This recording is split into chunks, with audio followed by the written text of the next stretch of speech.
It's a place where people work and live. Its population, increasingly immigrants from Central America, many of whom are undocumented. It's a place where gang life is pervasive.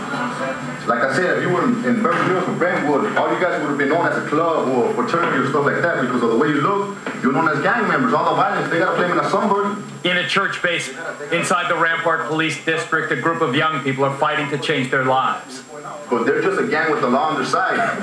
This is Gerardo Lopez. His street name is Clever, and he stepped in as the leader of the group Homies Unidos, Homeboys and Girls Unite. We want to be a lawyer, we want to be a baseball player, we want to be a fireman or stuff like that, a businessman. The church-sponsored group reaches out to Rampart's Salvadoran gangs. Its mission, to get gang members to renounce violence and find alternatives to aggression. So as a gathering group, we will fight for our rights to let LAPD know that we are not alone. Their poems tell of a conflict they cannot escape. The constant antagonism between gangs and cops that's at the heart of the LAPD scandal. As I walk down the street going towards Normandy, I get stopped by a crash and my heart starts beating fast, just thinking would I get framed or beat up. Beautiful. Does that have a title? The workshops are put together by Tom Vernon, a director of the program Arts Expand. Did you ever think it was like this? It's like the whole culture insists that these people not make it out. The police and the larger culture. It's almost impossible. They get tickets for blocking the sidewalk. They get these tickets, they can't afford to pay them, and then they become warrants and they get picked up. I don't know, but that's never happened to me, ever. You would think that a group like Homies Unidos that renounces violence would be welcome, even encouraged by an anti-gang unit like Crash.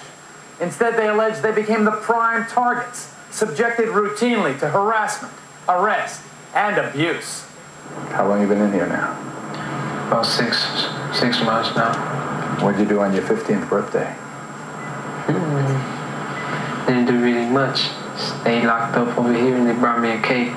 Jose Rodriguez was only 14 years old when he decided to attend Homies Unidos meetings to help him get away from the violence of gang life. It was after one of the regular Thursday church meetings that he was arrested by Rampart Crash cops and charged with murder. I just feel kind of messed up because I didn't do it. You've had some trouble before. Not like that. And you swear to God you didn't kill this guy? I swear I can't put that on God. Put it on yourself then. Put it on myself. I didn't kill him. According to the police, the drive-by murder of a rival gang member took place around 8:30 on a Thursday evening, near the corner of 1st and Kenmore. Jose Rodriguez's photo would be identified by one of the survivors of the shooting. But Jose had credible alibi witnesses, people who say he was nowhere near the murder scene. As sure as you're sitting there right now and I'm sitting here, I was with him at that time. You swear to God? I swear to God. And I have no reason, I have no agenda to lie. I mean, I care about him a great deal, but I have no reason to, like, protect a murderer. Is he a murderer? No, he's not. He's not a murderer.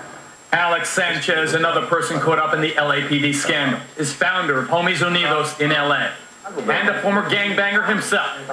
He has spent years showing kids an honest way out of gang life. He also swears that at the moment of the murder, Jose was in the church, right by his side. Well, we found out that the homicide actually took place around 8:30. And he was with us during that time of the program. I mean, he never left us. He always stood to the last minute. Sanchez tried to come forward to help Jose, but he says the police found a way to make sure he could not. Do you think you're here because you're an alibi witness? Yes. Here in a U.S. immigration detention center in San Pedro, California, Sanchez, an undocumented immigrant from El Salvador, now faces deportation. Alex believes he was targeted, not only because he's an alibi witness, but also because of the work he was doing with the gangs. I was actually educating this youth. And actually, the youth were speaking out. They were filing complaints. You know, the times that they've been harassed and actually beaten up. You became a threat to the cops. Yes. Alex Sanchez's case points to a larger issue. Allegations that Crash cops colluded with immigration agents to get suspected gang members off the streets and out of the country. It is one more suspect police tactic revealed by the scandal, and it is against the law. Alex Sanchez is the case in point. And it caught the attention of State Senator Hayden. Clearly, elements of the INS have been cooperating for a very long time with elements of the police department in their own little campaign to throw people out of the country. That's what's going on. That's in violation of law. That's in violation of procedure.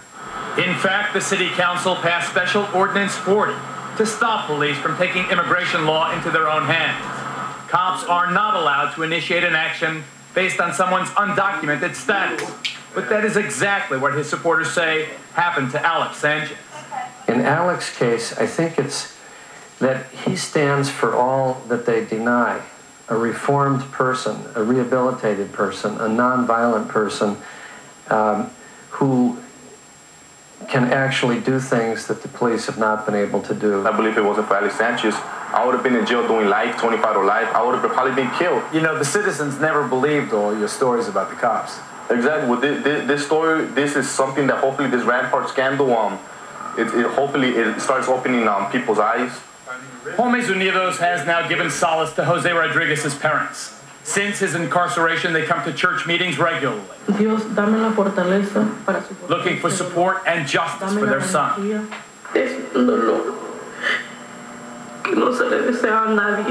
Mrs. Rodriguez tells me, this pain I would not wish on anyone. And after 6 months in jail, Jose maintains he is not capable of murder. I wouldn't do something like that, 'cause deep down in my heart, I see somebody else's mom crying. Something like that happens to my mom, I'll see her doing the same. So I wouldn't commit something horrible as that. Are you frustrated, Tom, that apparently no one believes you? It is so ridiculous. I mean, and that nobody will listen, but that they're totally willing to leave him in there for all these months. But as the Rampart scandal heated up Los Angeles, prosecutors finally agreed to revisit Jose's case. And on Friday, I finally had the opportunity to interview 2 potential alibi witnesses provided to me by the defense. But in the meantime, the statements that they gave me raised some questions as to the accuracy of the eyewitness identification at the murder scene. On March 15th, Jose Rodriguez was finally set free. Muy feliz.